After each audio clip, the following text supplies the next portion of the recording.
2010年，一部悬疑神剧刚刚上映20分钟，就迅速登上英国热搜榜榜首，也让扮演者卷福一跃成为影史上爆火最快、最炸裂的演员。而他的爆火程度，就连英国首相都被瞬间圈粉，开始连夜催更。他就是侦探界大名鼎鼎的神探夏洛克，也被誉为20年来改编最成功的福尔摩斯作品。虽然只是3集片，但每一集的爆点和细节都堪称炸裂。而夏洛克那超强的分析能力与变态的天赋，更是让所有影迷欲罢不能。这里是羊仔探剧，今天就让我们一起走进福尔摩斯的推理殿堂。The name Sherlock Holmes and the address is 221B Baker Street. 故事发生于4起自杀案，每个人都是服用一种胶囊中毒而死。但奇怪的是，这4人生前都活得好好的，根本没有自杀动机，似乎像一起有预谋的连环谋杀案。而这一系列的案件让警方伤透了脑筋，完全找不到半点头绪。因舆论压力太大，警方不得不向神探求助，而他就是夏洛克，一位性格怪癖的推理天才。当听到是一桩连环谋杀案之后，夏洛克兴奋极了，甚至忍不住亲了一口房东太太。而他旁边这位就是我们的老朋友华生，这时他们才刚刚认识。这个案件也将成为他们一起经历的第一案。来到案发现场后，一个身穿粉色外套的女人趴在地上，旁边还用指甲抠出一串字母 Rachel， 德语翻译过来就是复仇，但如果后面再加一个字母 L， 那就是人民瑞秋。从那一身亮眼的粉色装扮来看，他应该是一个招摇的媒体工作者。身为细节狂魔的夏洛克立刻开始观察，外套表面是湿的，但又没湿透。可伦敦今天没有下雨，所以这位女士应该是来自距离此地3小时车程的一个地方，而且还下过雨，加上她有伞没有用，说明那个地方的风非常大，大到她撑不开。结合以上信息，满足这些条件的地方只有卡迪夫，他是从那边过来的，准备在伦敦过夜。而从他所有的首饰来看，都保养得很好，唯独手上的婚戒非常肮脏，但内部又十分光亮。答案只有一个，死者婚姻不幸且外面有人，所以每次和情人见面时，他都会摘下戒指。再考虑到他摘下的次数，说明他的情人还不止一个。那还有一个问题，这个装扮精致的女人的行李箱去了哪里？ So how do you know she had a suitcase? Back of her right leg, tiny splash marks on the heel and calf not present on the left. She was dragging a wheeled suitcase behind her with her right hand. Don't get that splash pattern any other way. Smallish case going by this spread.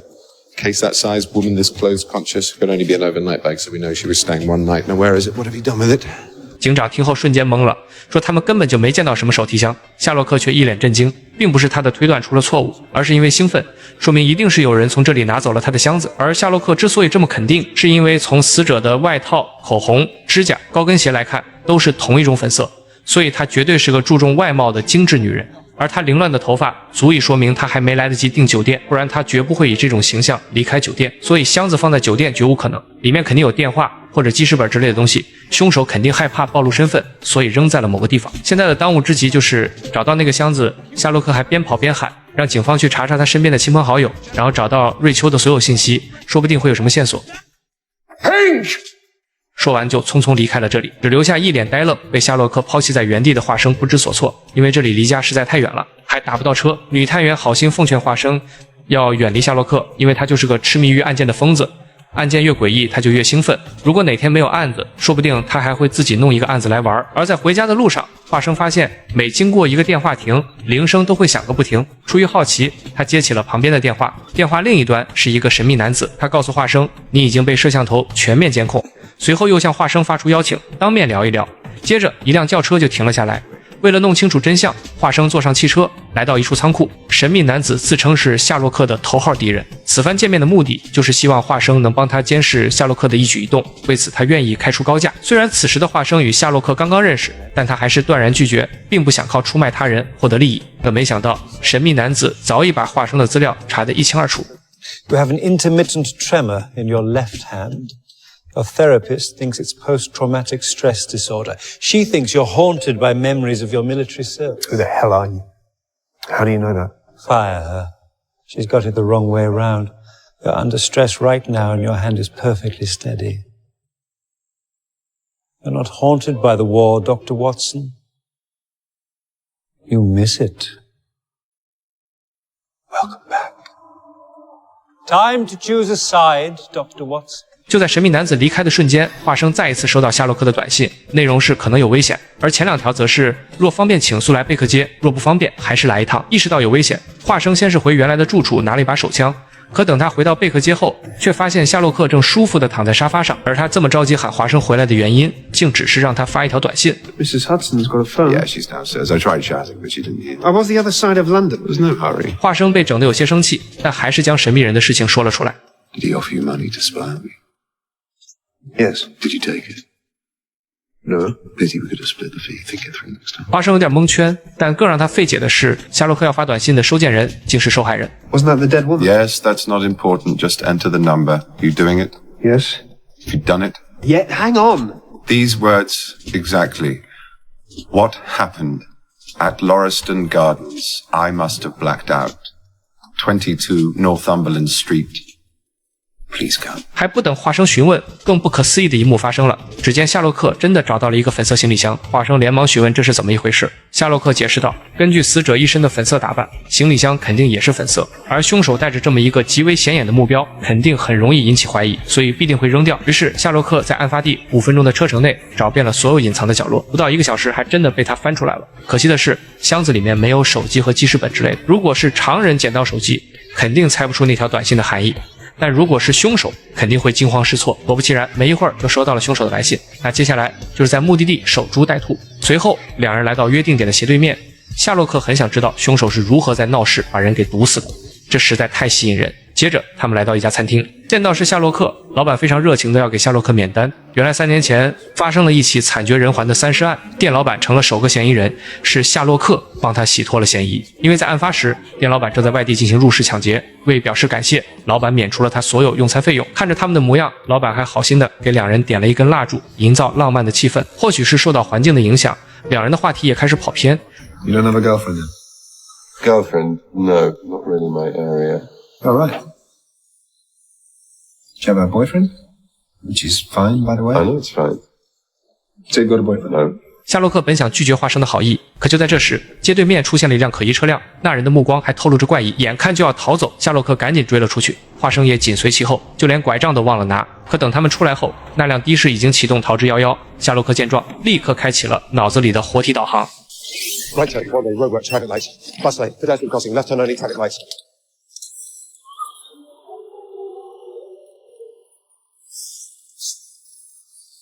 随着导航启动，两人立刻开启了无敌模式。经过一段时间追赶，终于在拐角处将的士车拦了下来。可见到乘客后，夏洛克就笃定他不是凶手，因为行李箱的告示牌还没撕下来，说明是刚刚来到伦敦。虽然没能将凶手抓住，但一路狂奔的刺激感还是让两人开怀大笑。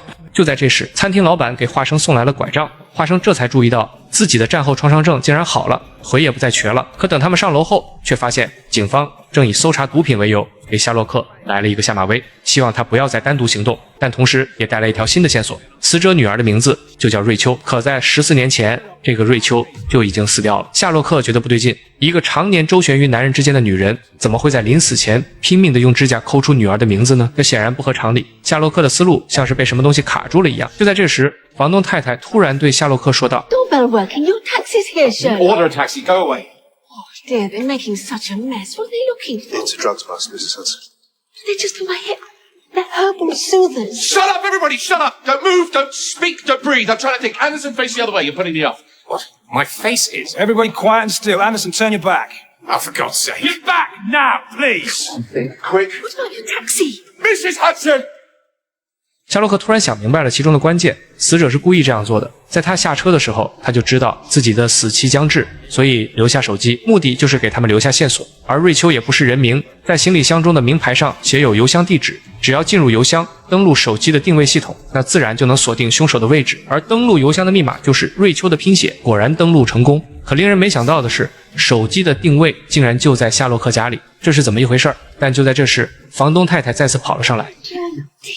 This taxi driver. 随着他话音落下，一个神秘男子也缓缓走了上来。看见他胸前的指示牌，夏洛克终于明白，能在闹市中狩猎并且不引起他人注意的，只有出租车司机。而他之前的调查方向也没有错，的确利用短信炸出了凶手。可当时他们只注意到车上的乘客，却忽略了前排的司机。在想通的瞬间，夏洛克的手机收到一条短信：跟我来。随后，夏洛克跟众人说要出去透透气，实则是想单独会会这个平平无奇的凶手，看看他是如何行凶的。面对夏洛克的指控，司机表现得很平静，他说自己根本没有杀害那4人，只是跟他们聊了一下天，他们就相继自杀了。接着又对夏洛克说道，如果你现在叫警察，那你永远不会知道我跟他们说了什么。显然，司机笃定对案件狂热而又自负的夏洛克一定想了解其中的内容。这句话成功引起了夏洛克的兴趣。看着比自己还自负的司机，夏洛克坐上了他的出租车。随后，他们来到一所学校，游戏也正式开始。司机拿出2颗胶囊放在桌子上，一颗有毒，一颗没毒。司机说：“你选一颗，剩下那颗就是我的，我们同时吞下去。”听起来这似乎是一个完全拼运气的游戏，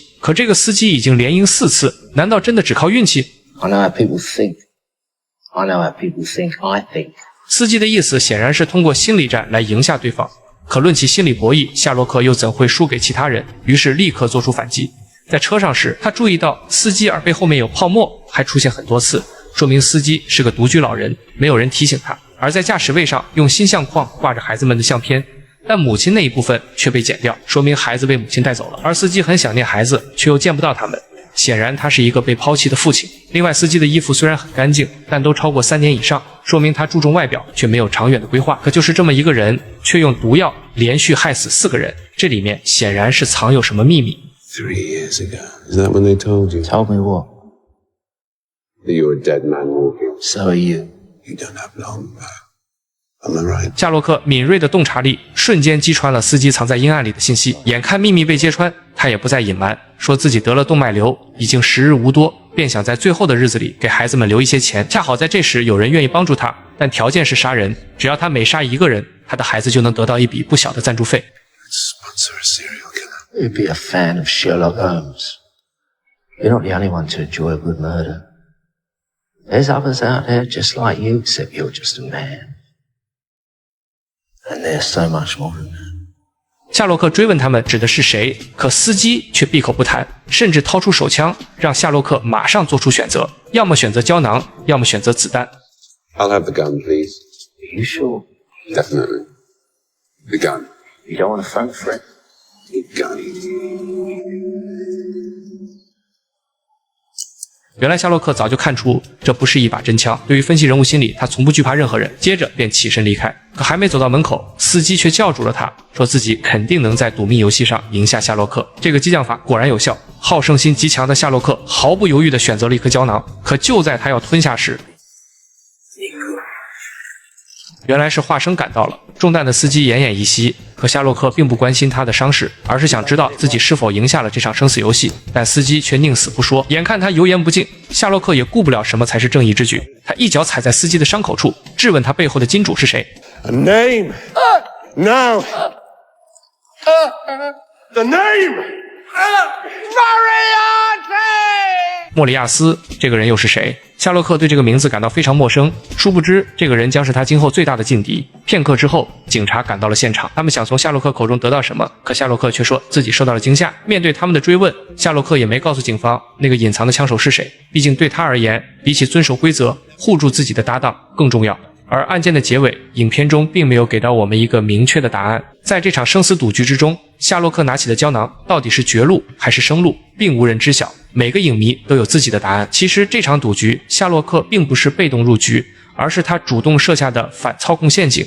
凶手以为自己摸透了夏洛克的软肋，对高智商犯罪的痴迷，以及刻在骨子里的好胜心，但他忘了夏洛克最擅长的就是把别人的心理陷阱变成自己的狩猎场。当他拿起那颗胶囊时，他早就看穿了凶手的把戏，哪颗有毒并不重要，只不过是凶手想要看着夏洛克在恐惧中选择，想看着这个天才沦为任人摆布的猎物。对凶手而言，杀死夏洛克是其次，摧毁他的信念才是这场赌局的最终目的。所以夏洛克从一开始就没打算吞下胶囊，他只是在故意拖延时间，让对方放松警惕，露出破绽，从而说出背后的秘密，直到华生的出现。 You were going to take that damn pill, weren't you? Of course I wasn't. Biding my time. You turn up. 或许这就是最好的搭档，一切尽在不言中。可就在他们要离开时，之前找过华生的神秘男子突然出现。原来他并不是别人，而是夏洛克的亲哥麦考夫。其实他一直都在暗处关心夏洛克，而他还有另外一层身份，军情6处的高官，他的智力更是远超夏洛克。只是兄弟俩表面上是互相嫌弃的冤家兄弟。以上就是福尔摩斯系列首个案件《粉色的研究》，改编自原著小说《血字的研究》。这不仅是福尔摩斯的起点，更是夏洛克与华生组成 CP 的开始。接下来我会持续更新夏洛克系列。今天解析到此结束，我是羊仔探剧，我们下期见。